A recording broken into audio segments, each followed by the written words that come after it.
Good afternoon. I am Andrea Chisholm with the Midday News. A special welcome to those watching on onespotmedia.com. An admission from the head of the Area 5 Police this afternoon that the police could have acted faster in searching for 8-year-old Shante Scars. Assistant Commissioner Gary Griffiths was addressing stakeholders Thursday at the town hall meeting in St. Andrew. Relatives and residents have been adamant that the police were slow in their efforts to find the child, but those claims had been widely dismissed until yesterday.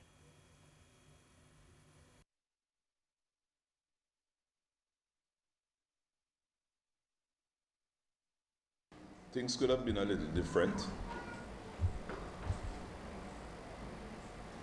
Maybe if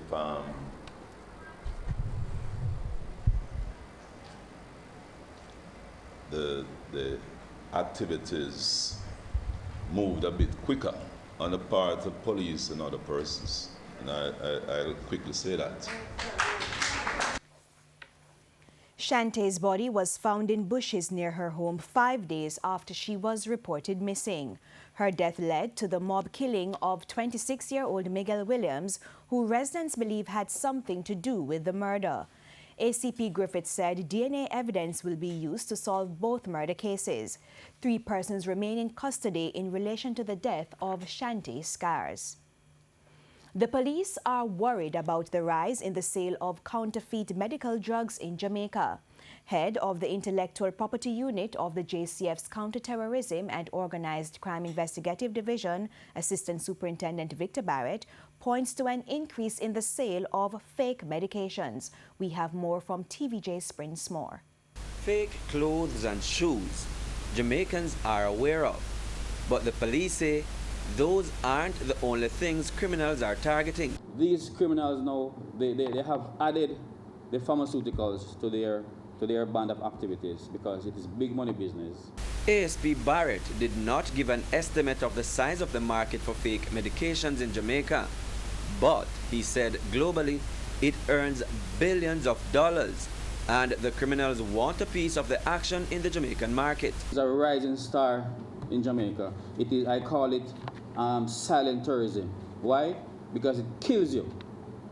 Imagine you have ailment and you take medication that has no active ingredients or it has more than the required amount of active ingredients. Then the end result is that you might die or you might have different complications. He said the criminals are not only based in Jamaica, and some of those fake medications are even bought with the buyers being unaware because the perpetrators set up their business to look legitimate. They can create websites. Someone can stay in America or anywhere in Jamaica, have a website and do online trading in pharmaceuticals. So you buy and then they deliver. They use the same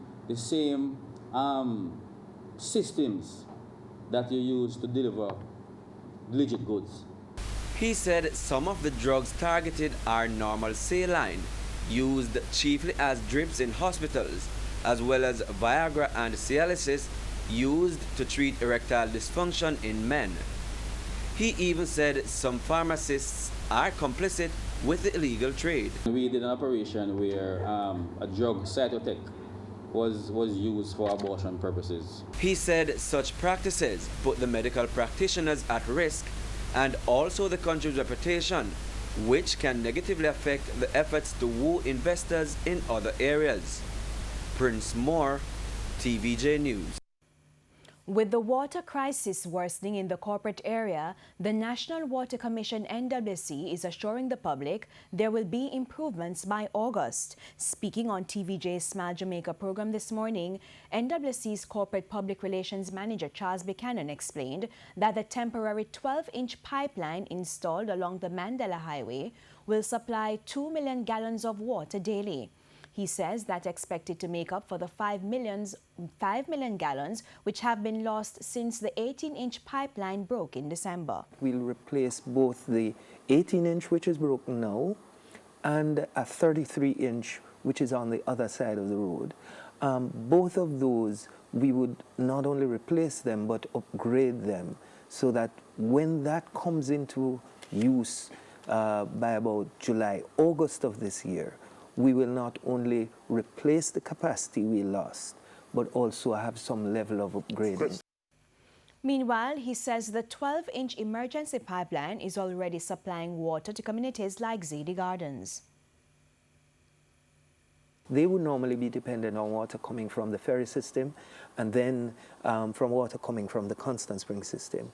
Because of where they are, the water, even when we try to do the transfer, does not get to them easily in the pipes. So with the putting in place of the new 12-inch pipeline, we have been able to get some water up along the boulevard from that 12-inch, and we hope to be able to see some gradual improvement. Mr. Buchanan says the NWC will be trucking water to other communities which are experiencing extreme water shortage. Opposition Senators Damian Crawford and Dr. Andre Horton were sworn in at this morning's sitting of the Senate at Gordon House.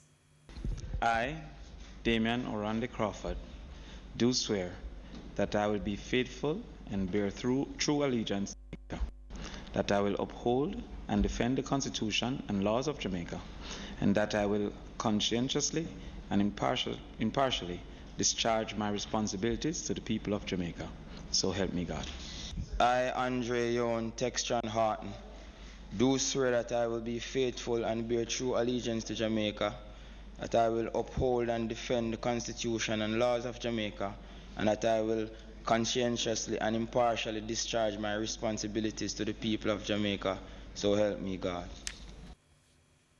Dr. Horton replaces opposition Senator Noel Slowly, who resigned earlier this month, while Mr. Crawford had resigned from the Senate to contest the April 4 Portland Eastern by-election, where he lost to the Jamaica Labour Party's Anne-Marie Vaz. Prime Minister Andrew Holness says his administration wants to create an ownership economy and is taking deliberate steps to do so. He was speaking at the groundbreaking ceremony on Wednesday for the Silver Sun housing development at Innswood St. Catherine. We have more from TVJ's Shane Masters. The country is slowly coming out of its mistrust of the private sector. Prime Minister Andrew Holness outlining his observations as he addressed a groundbreaking ceremony on Wednesday. Mr. Holness said while the general view is that the private sector is out to exploit and to control all wealth, things are changing and he wants to fast-track the changes. One of the things that I would want to see happen during my term and time as Prime Minister is the evolution of a real business class in this country. He said he's not talking about creating an exclusive elite class, but instead said he wants to give every child the opportunity to dream about becoming an entrepreneur. If there was ever a concern about how wealth is distributed in the country, I've always maintained that socialism is not the answer. The answer is to educate our people. The answer is to empower our people so that they can see themselves as the owners of this society. Not just the owners of land or a house, but the owners of business. He said the actions of the government are deliberate because what his administration is trying to create is an ownership economy. O'Shane Masters, TVJ News. With the climate change being a threat to agriculture, the Jamaica Agricultural Society JAS is warning the government that the country could face a food crisis if it continues to reduce farmlands. Speaking on TVJ's Smile Jamaica program on Thursday, JAS President Lenworth Fulton noted that the threat must be taken seriously. He pointed out that arable lands have decreased by 7.2%, coming from 27%. Mr. Fulton is concerned about farmlands being used for housing development. He referred to the sale of lands at Bernard Lodge St. Catherine, where farmers are being forced to relocate.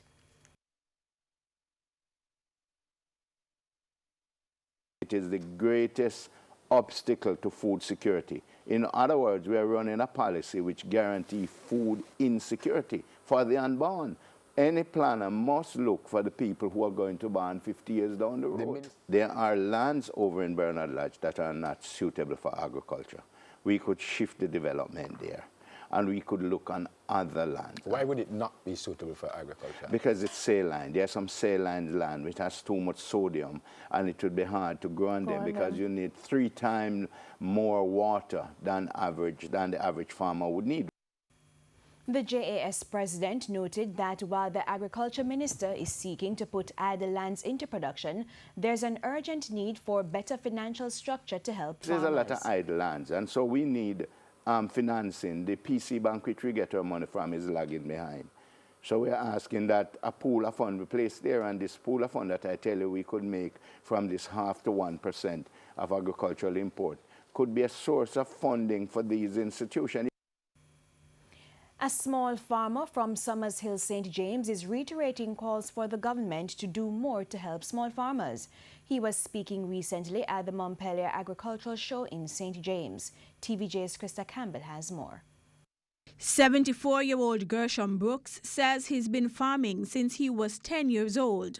This dasheen yield is one of his proudest moments. He showed off the crop, which he says was planted in a swampy area at the recently held Montpelier Agricultural Show in St. James. I didn't dig it last year, so since here I go there and see it.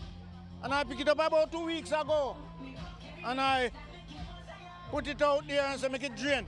It never finished drain yet. It weighed 27 pounds. However, he points to his celebrated accomplishment as just one evidence of what small farmers are capable of, despite not getting as much attention as those with larger farms. Lamenting that small farmers are the worst paid members of the Jamaican labor force, he challenged the government to do better. They are looking for the big farmers with 20 acre and 30 acre, and that can't work because the man with the 2 square beat the 20 acre man because he have more time to look at it. So it's a better yield you get from him. Even this bad you can show you. As for the ever-present problem of farm thieves, when they send him go to prison for 3 years or even 6 months, the farmer don't get nothing. And the farmer still have to feed that prisoner a prison. So it don't work out. Still, he notes that the increased presence of police does sometimes deter the thieves. Deputy Agriculture spokesman Victor Wright urged the government to speed up the long-awaited amendments to the Predial Larceny Act so the problem of farm thieves can finally be adequately addressed. That after having encouraged these farmers to come into our agricultural sector, after having allowed them access to proper financing and other resources to make their farms viable, we must now protect their interests in terms of giving them some breathing space from the predial larcenies. Krista Campbell, TVJ News. And that's the Midday News. I'm Andrea Chisholm. Join us at 7 for the Primetime News Package. On behalf of the news, sports and production teams, good afternoon and have a great weekend.